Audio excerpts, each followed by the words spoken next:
ആദിവാസി പിന്നോക്ക വിഭാഗങ്ങളുടെ മനുഷ്യാവകാശങ്ങൾക്കായി പോരാടിയിരുന്ന ജീവിതമായിരുന്നു കനവ് ബേബിയുടേത്. വയനാടിന്റെ തുടിതാളവുമായി അറിയപ്പെട്ട കലാകാരൻ.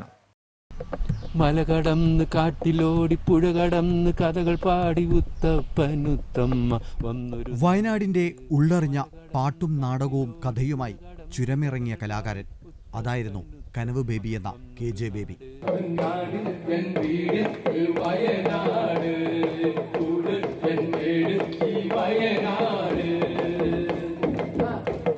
കണ്ണൂർ ജില്ലയിലെ മാവിലായിൽ 1954 ഫെബ്രുവരി 27 ബേബിയുടെ ജനനം.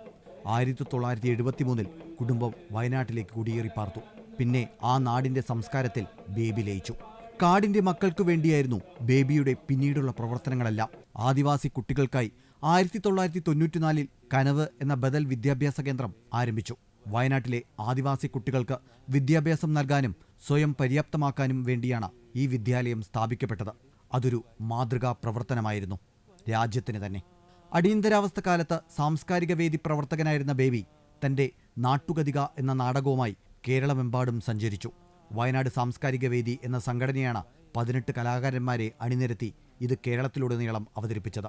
കോഴിക്കോട് മുതലക്കുളത്ത് വെച്ച് സംഘാടകരെ പോലീസ് അറസ്റ്റ് ചെയ്ത സംഭവം പോലുമുണ്ടായി. ആദ്യ സംരംഭം തടയപ്പെട്ടുവെങ്കിലും പിന്നീട് മഞ്ഞുമലൈ മക്കൾ എന്ന അവതരണ സംഘത്തിലൂടെ ബേബിയുടെ നേതൃത്വത്തിൽ നിരവധി പുനരവതരണങ്ങൾ നടന്നു.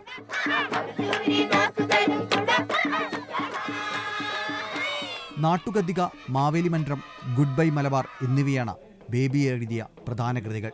മാവേലിമന്ത്രം എന്ന നോവലിന് കേരള സാഹിത്യ അക്കാദമി അവാർഡും മുട്ടത്തുവർക്കി അവാർഡും ലഭിച്ചു. വയനാടിന്റെ തുടിതാളത്തിൽ തനിമകാത്ത ജീവിതം. ഒടുവിൽ ആ ശബ്ദം നിലയ്ക്കുമ്പോൾ ബാക്കിയാവുന്നത് അദ്ദേഹം തുടങ്ങിവെച്ച പ്രവർത്തനങ്ങളെല്ലാമാണ്.